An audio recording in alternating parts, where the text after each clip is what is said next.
Bom dia pessoal. Vamos lá, vamos começar mais uma revisão. Hoje a gente vai fazer revisão de história, tá? A revisão de inglês já tá no grupo, então assiste o vídeo, vai copiando. Mas agora nós vamos para a revisão de história. Vamos lá? Nós vamos usar a lição 7, tá? Lição 7 do livro. Então você vai pegar o seu integrado, o seu caderno, tá? Espero que vocês já tenham copiado o caderno, certo? De revisão. E agora nós vamos responder as questões. Escuta só, uma dica, tá? Até na hora que vocês estudarem mesmo, na hora de fazer a prova, na hora de fazer a revisão, tá? Uma coisa interessante é que quando vocês forem respondendo, à medida que você for encontrando a resposta no livro, para responder o seu caderno, você sublinha, tá? Marca lá no livro exatamente de onde você tirou a resposta, certo? Então você pega o marcador de texto ou então um lápis mesmo, tá? Você sublinha de onde você tirou a resposta, certo? Porque aquela parte ali vai ser a parte mais importante na hora que você for estudar, na hora que você for ler também as páginas do livro, você vai focar mais naquela parte em que você sublinhou, ok? Então vamos lá. Primeira questão. Como cidadãos temos direitos e deveres? Escreva 3 direitos que os cidadãos têm. Nós sabemos que nós somos cidadãos, né, e temos direitos e deveres. Existem alguns cidadãos que pensam que só tem direitos, não é? Acontece muito isso. Nós também temos deveres, né? A gente tem que cumprir um monte de coisa, um monte de dever. Mas aí, na primeira questão, eu quero que vocês escrevam 3 direitos, tá? Então, no começo da página 342, o título do capítulo 7, né, da lição 7 é Ser Cidadão. Então, diz assim: atualmente entendemos cidadania como um conjunto de direitos do ser humano. Então, se eu perguntasse assim, o que é cidadania? Simples, sublinha aí. Cidadania é o conjunto de direitos do ser humano. São eles direitos à vida, à liberdade, à propriedade, à igualdade, a abrigo, a trabalho digno, a saúde, a educação, inúmeros direitos, né? Então vocês vão escolher 3 ou mais, pode colocar mais, tá? Para vocês responderem a primeira questão, ok? Pronto, então vamos lá. Primeira questão respondida, certo? E lembrando que vocês precisam saber o que é cidadania. A cidadania é o conjunto de direitos do ser humano. E que direitos são esses? Escolham 3 e coloquem na primeira questão. Segunda questão. Onde nasceu a democracia? Você vai lá para a página 343 e tem assim, a ideia de cidadania veio da Grécia. Vamos ler o primeiro parágrafo. Você se lembra de ter estudado na lição 5 que a Grécia, mais especificamente na cidade de Atenas, nasceu a democracia. Nasceu a democracia, um sistema de governo em que as pessoas consideradas cidadãs escolhiam seus governantes e representantes políticos por meio do voto. Então aqui, onde nasceu a cidadania, a democracia, na cidade de Atenas, certo?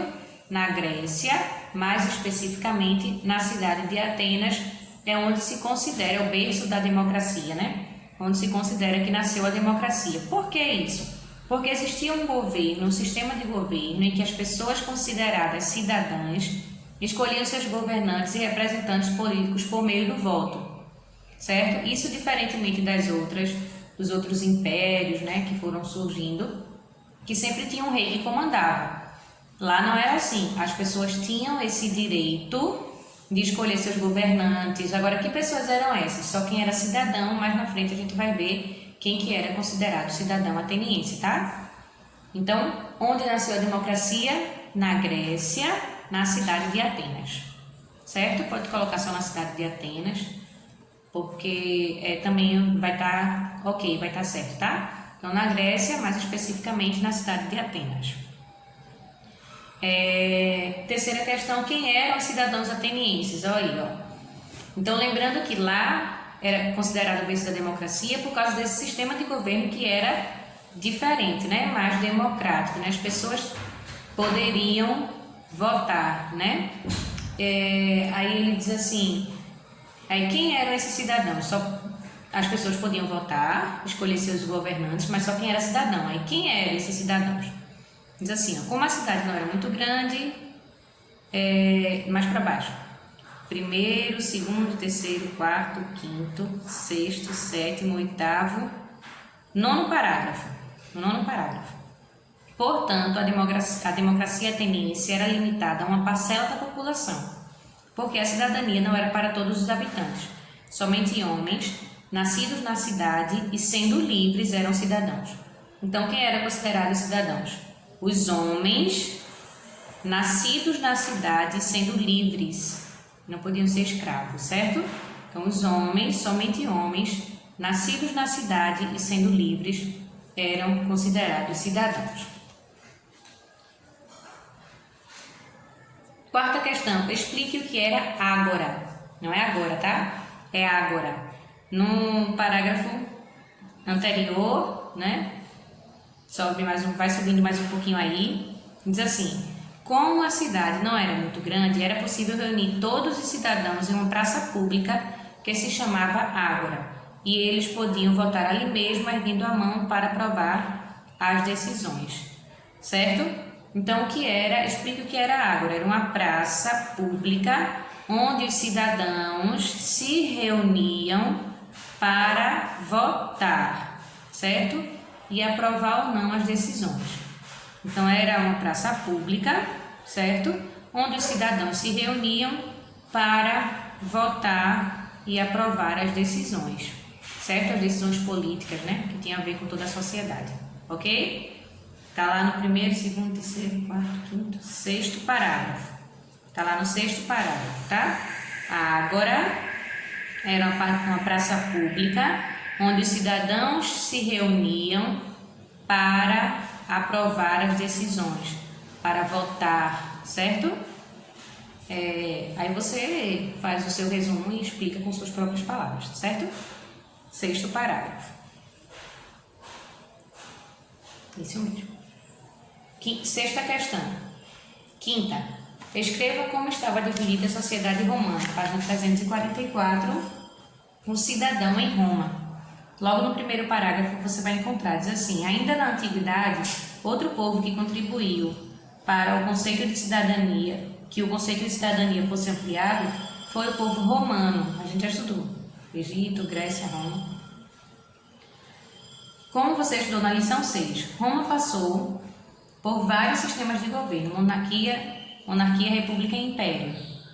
A sociedade era dividida entre patrícios, grandes proprietários de terra, plebeus, considerados estrangeiros, comerciantes, artesãos, pequenos agricultores, e havia grande quantidade de escravos, obtidos nas guerras e por dívidas. Dessas três camadas, inicialmente, apenas os patrícios eram considerados cidadãos e tinham direitos políticos e civis. Então, como essa sociedade romana estava dividida?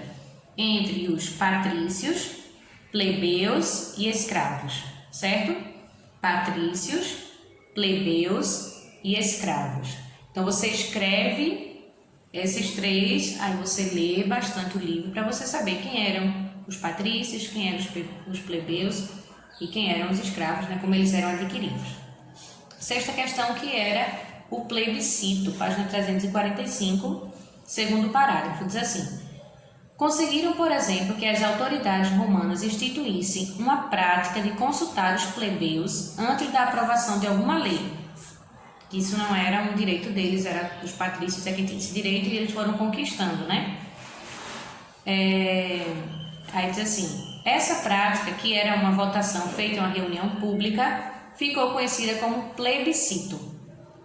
Atualmente, é uma votação feita por todos os cidadãos de um país com o objetivo de aprovar alguma lei ou medida governamental é um plebiscito. É uma herança que recebemos dos romanos antigos. Então você vai explicar o que era o plebiscito, né? Era uma votação feita por todos os cidadãos de um país, no caso agora, né? Uma votação feita em reunião pública, isso voltada para a plebe, porque os plebeus conseguiram esse direito também de ter, né, o direito de votação, o direito de votar. Então essa prática de votação, vocês colocam a prática de consultar os plebeus antes da aprovação de alguma lei. Então o plebiscito era a prática de consultar os plebeus antes da aprovação de alguma lei, ou seja, eles tinham também o direito de votar. E hoje, atualmente, plebiscito acontece assim, a gente precisa, aqui no Brasil, por exemplo, um exemplo, tá? Volta às aulas durante a pandemia. Vamos fazer um plebiscito.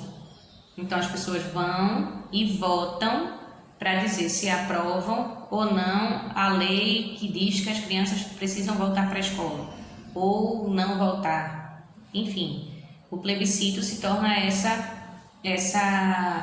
prática de votação, certo? Então as pessoas decidem no plebiscito se aprovam ou não aquela lei que está em questão, certo? Hoje, mas antigamente era a prática de consultar os plebeus. Plebiscito era a prática de consultar os plebeus antes, vou marcar aqui, vocês marcam aí, tá? Antes da aprovação de alguma lei. Prática de consultar os plebeus antes da aprovação de alguma lei. E hoje a gente pegou essa herança, né? E a gente também faz o plebiscito quando precisa aprovar alguma lei e vai até a sociedade para pedir a opinião da sociedade. Como é chamada a Constituição mais democrática do Brasil? Sétima questão, página 353. A gente adiantou muita coisa, tem muita coisa interessante aí para ler, não vai cair tudo, né? Mas tem muita coisa interessante aí para vocês verem da questão de democracia, o voto das mulheres e tal, que vocês leem a nível de conhecimento mesmo depois, tá?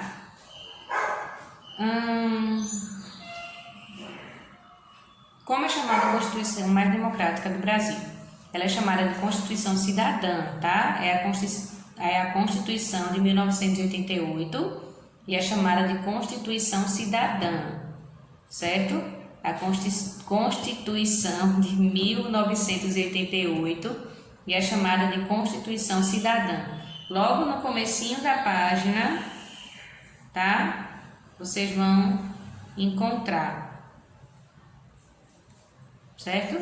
Tem lá, Constituição de 1988 e depois tem dizendo que ela é chamada de Constituição Cidadã, certo? Então, como é chamada a Constituição mais democrática do Brasil? Constituição Cidadã, criada em 1988, certo?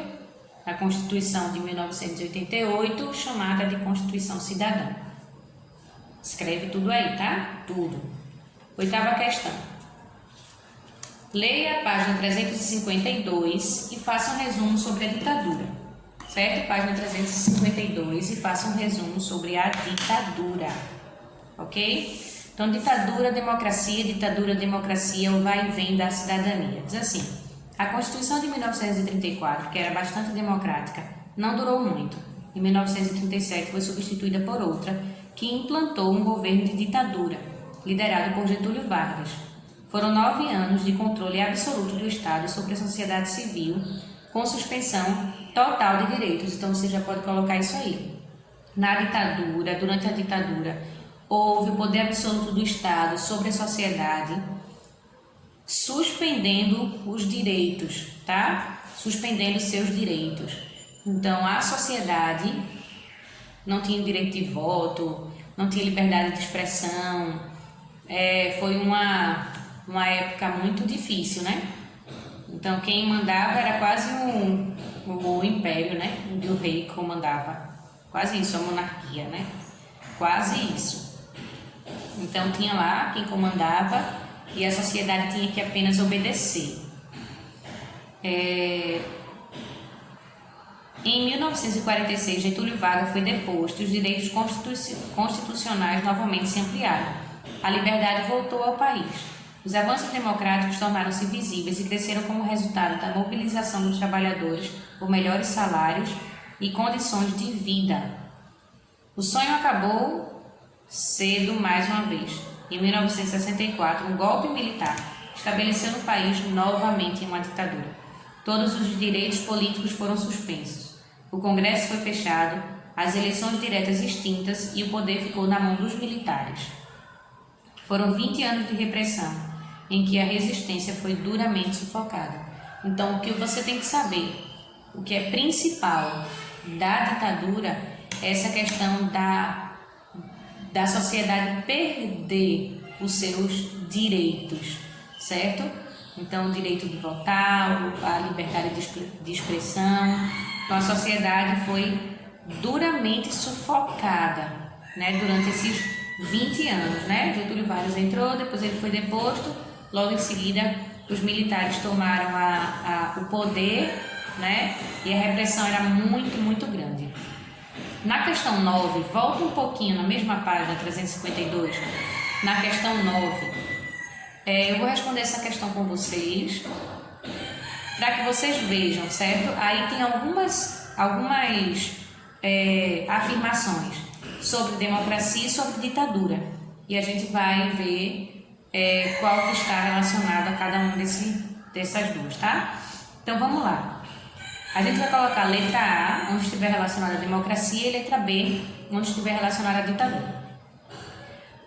O governante decide as leis de acordo com sua vontade ou do grupo que apoia. Então, olha só, o governante é quem decide as leis. Como assim? Se os cidadãos têm direito a votar, a gente viu plebiscito, o cidadão vota para aprovar ou não a lei. Então, ditadura, certo? O governante é quem decide, ditadura. Na democracia, os cidadãos têm esse direito de votar e decidir. Há uma votação ampla, secreta e direta para decidir quem serão os governantes e representantes da sociedade que farão as leis. Letra A, democracia, o que a gente está vivendo agora, né? Domingo, a gente vai ter as eleições, né? Uma eleição democrática em que você é obrigado a votar.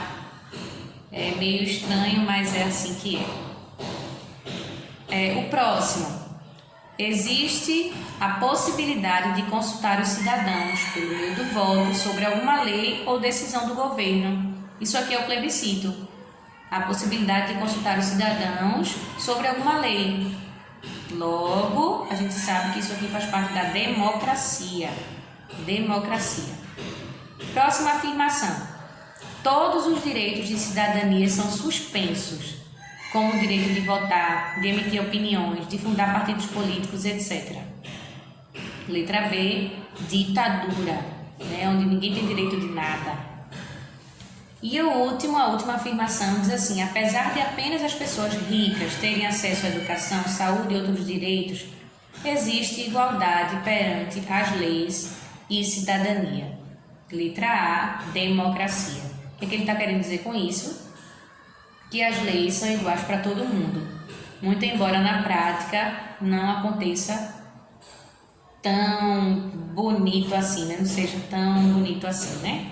E isso aqui não seja tão verdadeiro. A gente sabe que as pessoas que têm uma condição financeira muito boa, né? Que são ricas, perante a lei, para elas sempre são beneficiadas. Isso não deveria acontecer, mas acontece. Porém, na democracia existe a igualdade das leis, certo? Ou seja, se uma pessoa rica ou uma pessoa pobre cometeu descumpriu a lei, elas serão punidas da mesma forma, certo? Pelo menos deveriam, né? Então, pega seu caderno, seu livro, estuda bastante, tá? Esse é um assunto muito gostoso de estudar, a gente se aprofundar um pouquinho nessa questão de cidadania, de democracia, de ditadura, a gente vai entender muitas coisas que acontecem hoje aqui no nosso país, enfim. Um beijo para vocês, bom estudo e até amanhã a gente se vê na nossa verificação de aprendizagem de história, tá? Beijo para vocês, até mais!